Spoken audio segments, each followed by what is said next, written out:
네, 예레미야서 2장 1절에서 19절까지입니다.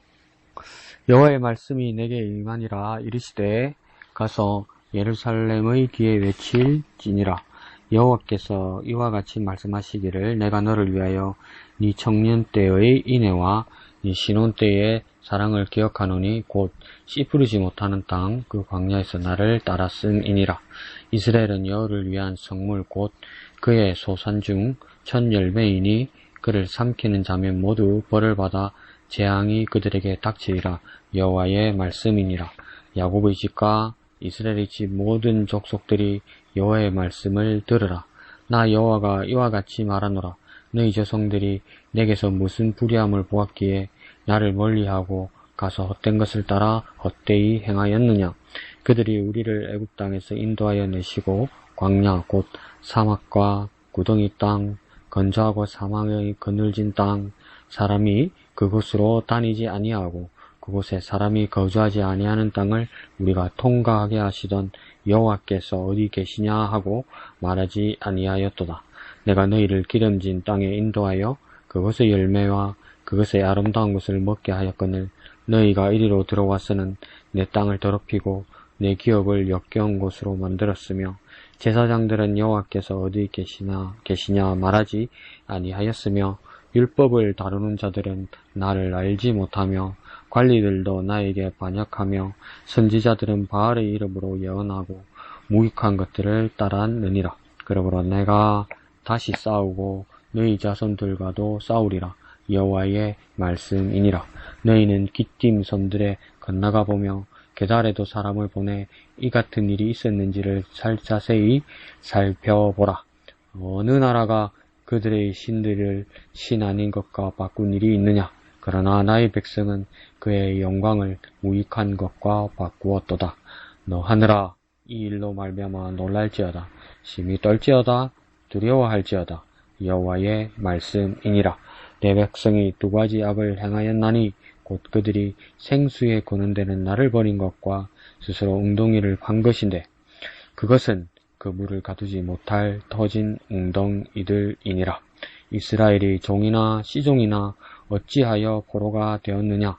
어린 사자들이 그를 향하여 부르짖으며 소리를 질러 그의 땅을 황폐하게 하였으며 그의 성읍들은 불타서 주민이 없게 되었으며 놋과 다바네스의 자손도 네 정수리를 상하게 하였으니 네 하느님 여호와가 너를 길로 인도할 때에 네가 그를 떠남으로 이를 자취함이 아니냐. 네가 시훌의 물을 마시려고 애굽으로 가는 길에 있으면 어찌 됨이며 또 네가 그 강물을 마시려고 아수르로 가는 길에 있으면 어찌 됨이냐. 네 악이 너를 징계하였고 네 반역이 너를 책망할 것이라. 그런즉 네 하나님 여호와를 버림과 네 속에 나를 경외함이 없는 것이 악이요 고통인 줄 알라. 주 만군의 여호와의 말씀이니라. 아멘. 예, 오늘은 교회 사정에 의해서 금요기도회를 예배당에서 가질 수 없어서 개인적으로 정리하고 마치고자 합니다. 자, 오늘 예레미야서 2장의 본문에서는 이스라엘에게 예레미야의 말씀을 통해서 이스라엘들에게 하나님께서 말씀하시는 것은 첫 번째는 그때의 기억, 두 번째는 지금의 상황, 그리고 세 번째는 하나님 지적하시는 이스라엘의 지금의 두 가지 악, 그리고 마지막 네 번째는 뭐냐면 악과 고통에 대한 그 정의가 나오고 있습니다.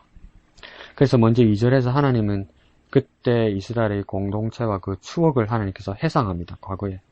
그래서 2절 마지막에 보면 그 광야에서 나를 곧 하나님을 따랐음이라 이렇게 하십니다. 그래서 우리가 지난번에도 우리는 이렇게 회고하고 생각했었지만은 우리가 보는 구약성경 네 번째는 그 민수기입니다. 그 민수기라는 것은 한자어로 쓰여진 거죠. 그래서 백성민, 셀수 이렇게 되는 겁니다. 영어로는 넘버스라고 부르죠. 이 말은 뭐냐면 두 번에 걸친 이스라엘 공동체의 인구조사가 주제가 되는 겁니다. 모세의 시대에 광야에서 그렇게 되는 거죠. 제가 또 다른 뜻을 이미 말씀드렸네요. 그 히브리어로 된 성경에는 그 특별한 성경의 제목이 없습니다. 그러니까 이 성경의 각 성경에 제목이 붙여진 것은 하나님이 붙여주신 제목이 아니고 추정하기로는 첫 번째 구약 성경은 그거요. 헬라어로 70인용으로 히브리어 성경을 헬라어로 그리스로 번역하면서 이 제목을 따로 붙였던 것 같아요. 근데 히브리어로 된 성경에는 특별한 제목이 없고 굳이 성경에 제목을 붙이자면 첫 단어들, 각 책의 첫 단어들. 그러니까 이 흔적들이 어디 있냐면 우리가 있는 보통 보는 찬송가 있죠. 통일 찬송가. 뭐 이 찬송가에 보면 모든 찬송가의 제목이 첫 소절입니다. 첫 소절. 그처럼 성경의 히브리어 성경에도 제목이 뭐냐면 특별한 제목이 없고 첫 구절이죠. 그래서 민수기의 히브리어 성경의 첫 구절도 뭐냐면 광야입니다. 광야. 광야에서라고 할 수 있는 것이죠. 그래서 이 광야에서라고 이 첫 구절을 보면 첫 단어를 보면 우리가 민수기의 주제를 한 가지 더 발견할 수 있는데 그것은 뭐냐면 광야에서의 삶을 주관점으로 볼 수 있는 겁니다. 그러니까 인구조사의 관점으로 볼 수도 있고 광야에서의 삶을 그 주관점으로 볼 수 있는 거죠. 그래서 광야라는 것은 말 그대로 넓을 광, 들야 이렇게 되는 거죠. 그러니까 아득하게 넓은 땅, 막막하고 메마르고 무엇 하나 제대로 없는 곳일 수 있는 것입니다. 그런데 모세와 함께한 이스라엘 백성은 40년 동안 그곳에 그 광야에서 있었다는 겁니다. 그러니까 광야에 가만히 있었다는 것보다는 뭘까요? 40년 동안 그 광야를 방황하듯 이렇게 막 지나왔다는 겁니다. 돌기도 하고 다시 돌아가기도 하고 원위치가 되기도 하고 방황하듯 계속 움직였다는 거죠. 어디에요? 근데 그 광야에서요. 그래서 이 광야의 상황을 오늘 예레미야서 2장에서는 그때 상황을 뭐라고 이야기하냐면 이 광야를 씨 뿌리지 못하는 땅이라고 하나님 말씀하십니다. 그러니까 씨 뿌리지 못하는 땅이란 뜻은 농사를 하지 못하는 곳. 농사를 왜 못할까요? 메마르고 물이 제대로 없기 때문에 농사를 못하기도 하고 여건이 또 그렇게 되기도 되기 때문이죠. 정착이 안 되니까 정착할 여건이 못 되기 때문에 씨 뿌려서 농사하고 기다릴 수가 없는 거죠. 수확을. 그러니까 광야는 그런 환경이라는 겁니다. 그런데 추억하기를 그 광야에 있던 그때에 하나님은 이스라엘을 뭐라 하면 청년의 때라고 말하고 있습니다. 그 청년의 때라는 것은 순수하고 어린 때라는 거죠. 때가 묻지 않은 때라는 겁니다. 그 시절. 그때는 뭡니까?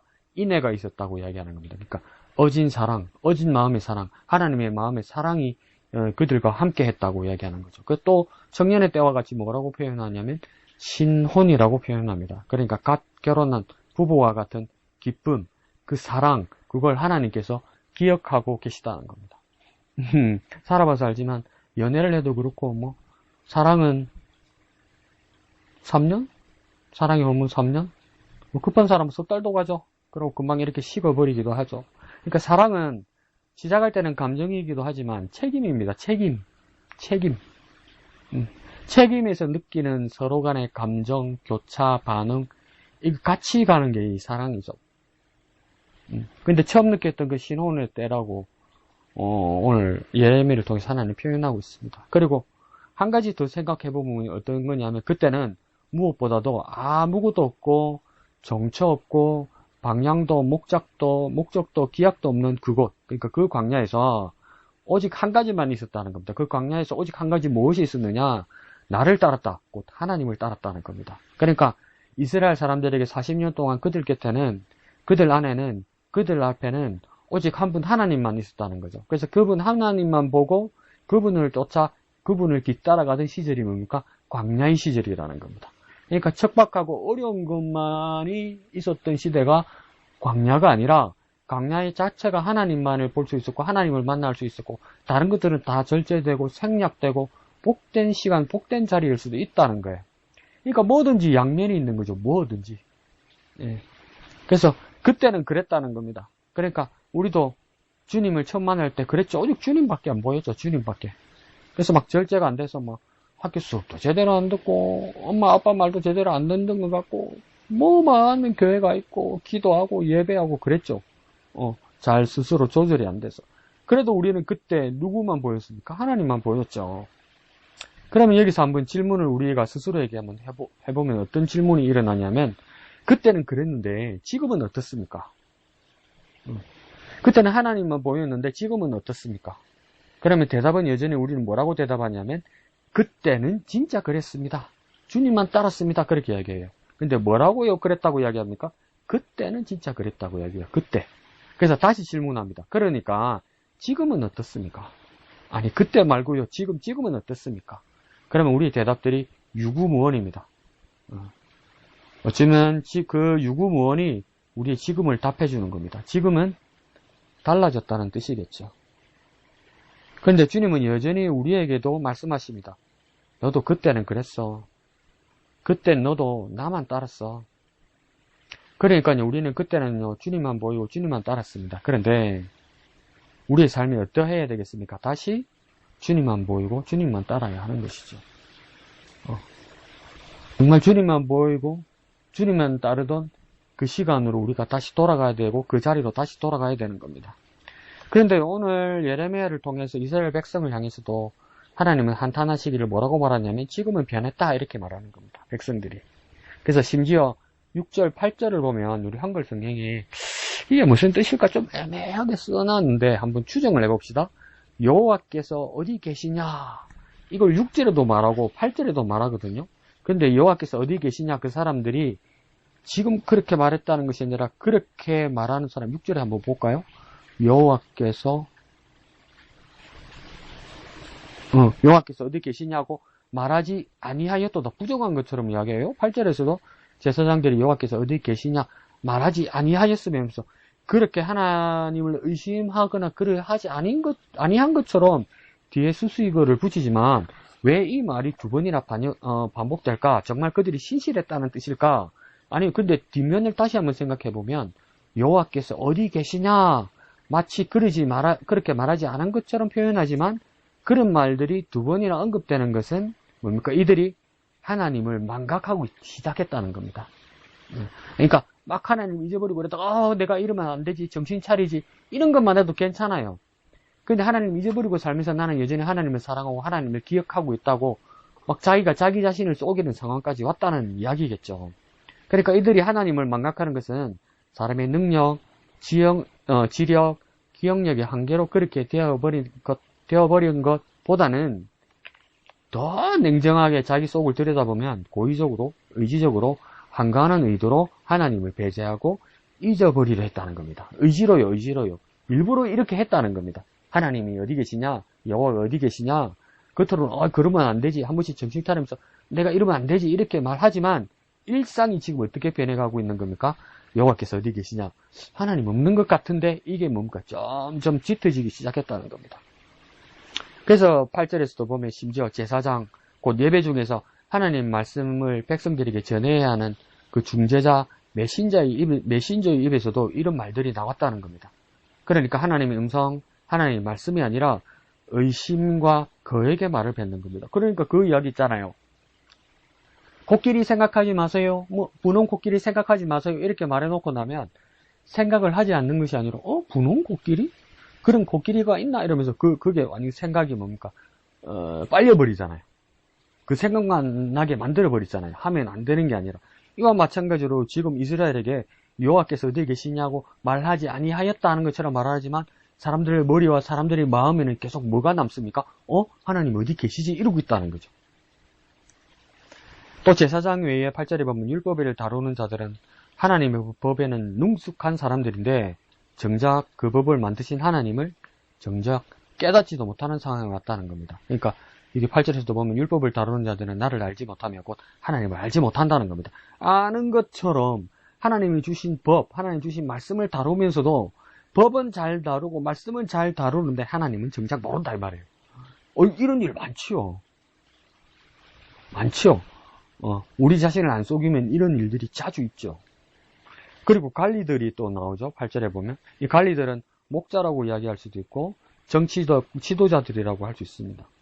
그들도 하나님을 알지 못하는 자라고 이야기합니다. 하나님을 두려워하지도 않고 또 자신이 최고의 권위자라고 착각하고 폭정을 한다는 겁니다. 하나님이 없으니까 자기가 최고가 되는 거죠. 최고이신 하나님을 없으니까 자기에게. 그러면 남은 건 자기밖에 없잖아요. 그럼 자기가 최고라고 착각하게 돼요. 근데 정치의 자리, 관리들의 자리, 지도자들의 자리, 목자의 자리가 그래요. 그렇잖아요. 정말 위험하고 조심해야 하는 자리입니다. 마지막으로 선지자들은 이 뭐 하는 겁니까? 바알의 이름으로 예언했다고 이야기합니다. 그런데 아니 선지자가 바알의 이름으로 예언한다고요? 근데 이게 가능한 짓입니까? 근데 이걸 한 번 더 생각해 보면 첫째는 이 지경이 되도록 선지자들이 타락한 것이고 둘째는요, 풍요와 먹고 사는 것으로 집중하게 만들면 그것들이 다 바알이라는 겁니다. 바알을 실제적으로 진짜 찾아가서 바알을 섬기기로 결단하고 바알의 이름으로 예언한 사람도 있겠지만, 먹고 사는 거, 잘 되게 해주는 거, 그것들을 다 뭡니까? 하나님 외에 우상이 되어버리니까 그것들이 다 바알이 된다는 겁니다. 그러니까 돈 바알, 집 바알, 건강 바알, 뭐 이런 식으로 된다는 것이죠.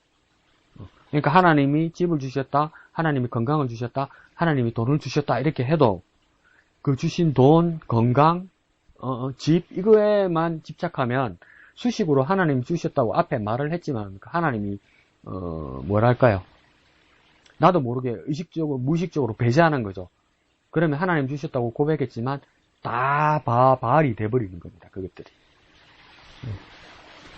더 냉정하게 말하면 우리가 얼마나 하나님을 뒤로하고 의식주, 소비자본에 집중하면서 판판이 넘어지고 시험 들고 성공 잡시고 빠져들고 이런 것들 다 있죠. 이게 다 바알이라는 겁니다. 현대의 우리에게.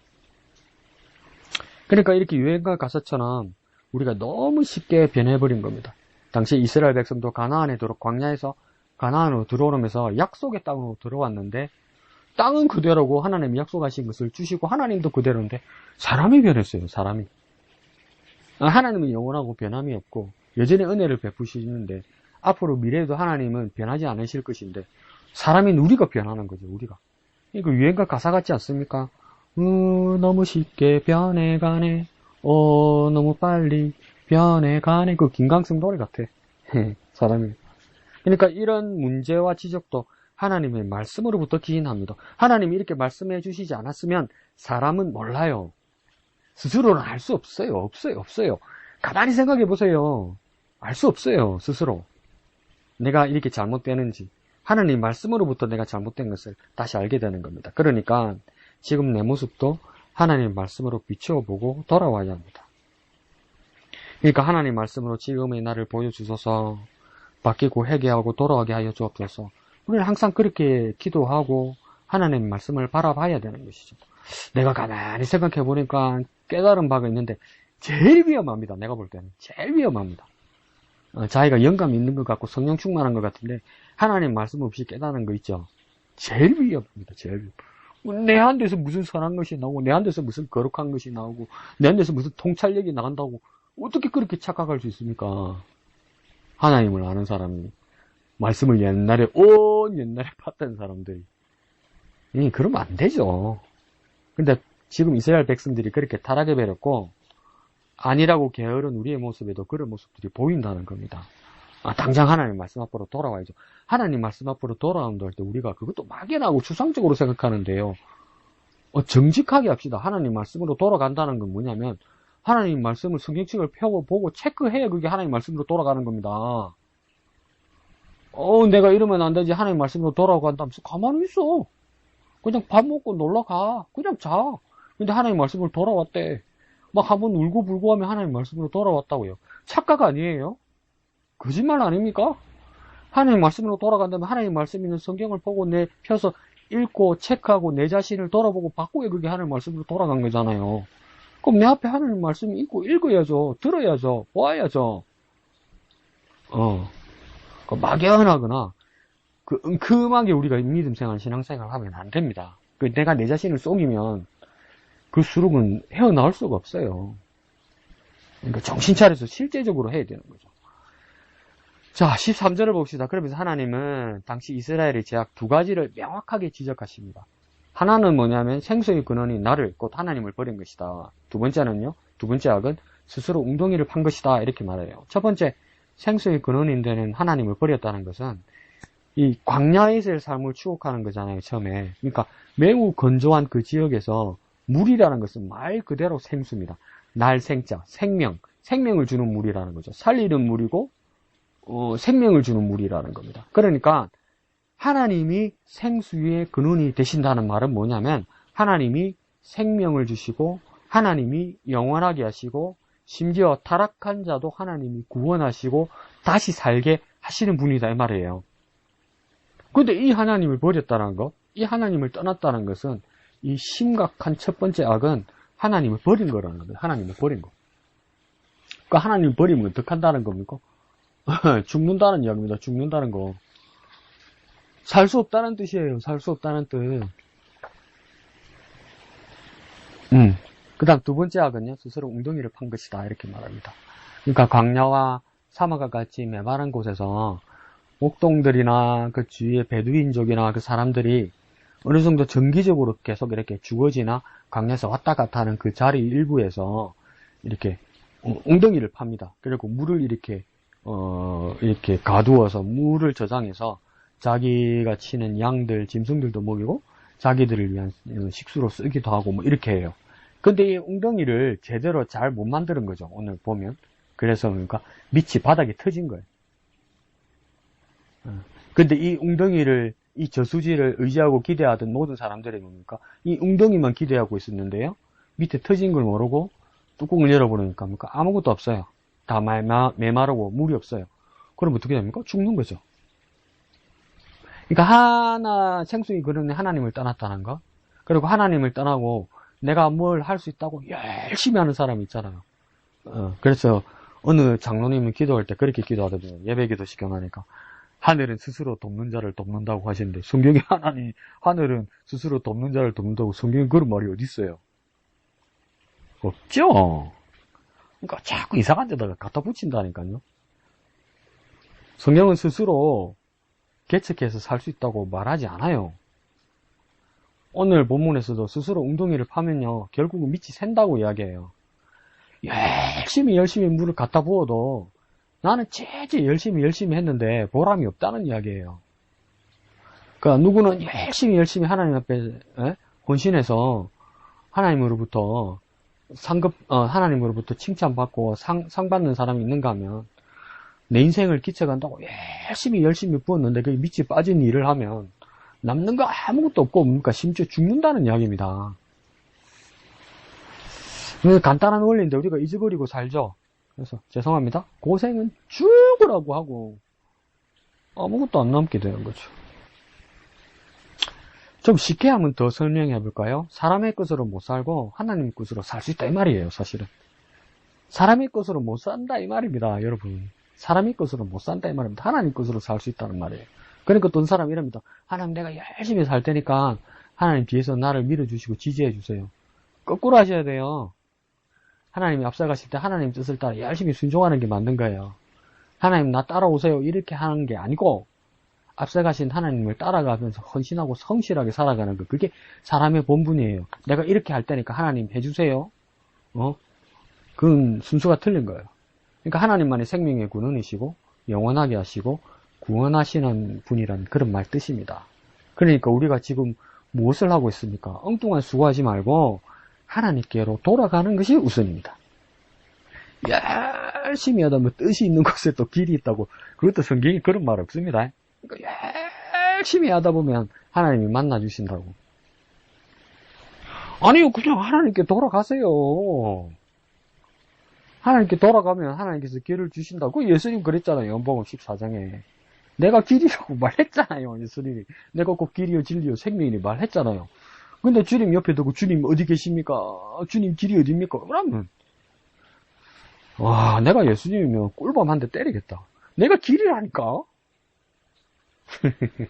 근데 저도 그렇게 잘 살지 못해요. 저도 자꾸 엉뚱한 짓을 하고 그렇게 하죠. 부끄러운 일이죠. 근데 뭡니까? 먼저 하나님께로 돌아가는 게 우선입니다.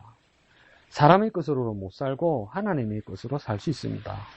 하나님만이 생명의 근원이시고 하나님만이 영원하시고 하나님만이 구원하시는 분입니다. 그 자리로 우리가 돌아가야 되는 거죠. 자, 그리고 마지막 19절에는 우리가 저지른 악과 그 고통의 원인이 무엇인지를 명확하게 말씀하고 있습니다. 이것도 두 가지죠. 첫 번째는요, 네가 우리의 하나님 여호와를 버린 것이다.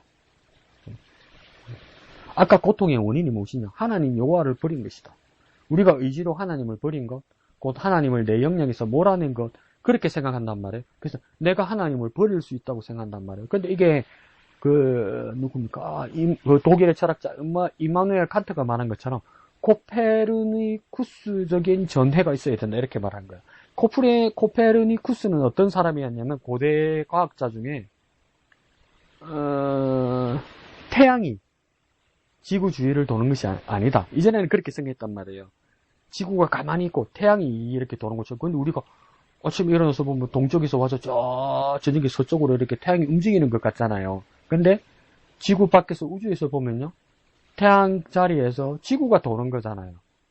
그 생각과 관점을 바꾸는 것, 그것을 처음 이야기한 것이 코페르니쿠스거든요. 그래서 코페르니쿠스 같은 가치관이 바뀌어야 된다는 거예요. 그러니까 우리는 우리 착각에 내가 하나님을 취할 수도 있고 하나님을 데려올 수도 있고 하나님을 버릴 수도 있다고 생각한단 말이에요. 근데 다른 그림과 다른 방향으로 보면, 코페르니쿠스적인 전회로 보면, 가치관으로 보면 내가 하나님을 버린 게 아니고 내가 하나님을 떠난 거죠. 내가 빡 하나님과 같이 있다가 팍 밀쳤단 말이에요. 근데 하나님은 그대로 있고 내가 밀려나간 거예요. 내가 튕겨나간 거예요. 그러면요, 내게는 더 이상 하나님은 없습니다. 내게는요. 그러니까 이보다 더 배은망덕한 악이 어디 있습니까? 그리고 이것만큼 고통을 자초하는 위험이 또 어디 있겠습니까? 내가 내부dum한 거죠. 아니, 그게 악이고 그게 고통이라고요. 어찌해서 나한테 이런 일이 있을까? 첫 번째 문제는 그거라고. 두 번째는요, 네 속에 나를 경외함이 없다, 이렇게 말하죠. 이 말은 뭐냐면 우리 속에 하나님을 경외하는 마음이 없다는 거예요. 하나님을 경외한다는 거, 이게 알듯하면서도 우리 한국말로 명확하게 들어오지 않는 거예요. 근데 한번 이렇게 접근해 봅시다. 하나님을 경외하지 않는다는 뜻은 뭐냐면, 첫 번째는 하나님을 의식하지 않는다는 겁니다. 하나님을 생각하지 않는 거예요. 두 번째는요, 그만큼 하나님이 내게 없기 때문에 내가 자유롭다고 착각해요. 내가 하나님이 없는 것이, 하나님의 간섭받지 않는 것이 내가의 자유라고 생각하는 거예요.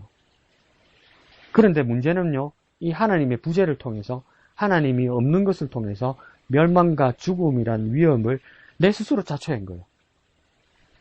앞에 말했을 때 생수의 근원이 하나님이라면서요.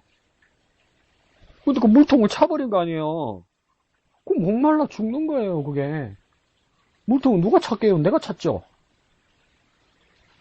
그게 하나님을 생각하지 않고 의식하지 않는 것, 경외하지 않는 것에서 시작된 거예요, 그게. 그러니까 이렇게 무시무시한 악이며 고통인 것입니다. 그러니 이 악을 멀리하고 고통을 극복하는 법은 무엇일까요? 반대로 하면 되겠죠. 19절 내용은. 하나님 여호와를 버리는 것이 아니라 여호와 하나님을 버리는 것 대신에 영원히 하나님과 함께 하기를 원해야 되는 거죠. 항상 하나님을 생각하고 하나님과 함께하고 하나님을 의식하고 하나님께 여쭙고 하나님을 따라가고 이런 모습이 있어야 되는 거죠. 그리고 뭡니까? 하나님을 경외하지 않는 것이 아니라 하나님을 경외하기 위해서는 뭡니까? 하나님을 가볍게 여기는 모습에서 떠나야 되는 거죠. 그러니까 하나님을 경홀히 여기지 아니하고 하나님을 온전히 경외하는 자가 되어야 됩니다. 그게 첫 번째 스텝, 첫 번째 단계는 뭐냐면 내 모든 삶, 일상에서 하나님을 의식하는 겁니다. 하나님을 생각해야 돼요. 내 생각에서 내 마음에서 하나님을 떠나는데 어떻게 하나님을 경외합니까? 생각이 없는데, 의식이 없는데 하나님은. 그래, 우리는 이렇게 기도해야만 하는 것이죠. 하나님을 잊어버리지 않고 하나님을 항상 기억하게 하여 주옵소서. 영원히 하나님과 함께하며 온전히 하나님을 경외하게 하여 주옵소서. 더 쉽게 한번 기도해 볼까요? 하나님을 떠나지 않겠습니다. 나와 영원히 임마누엘 하여 주옵소서. 이렇게 기도하는 저와 여러분 되시기를 부탁드립니다. 감사합니다.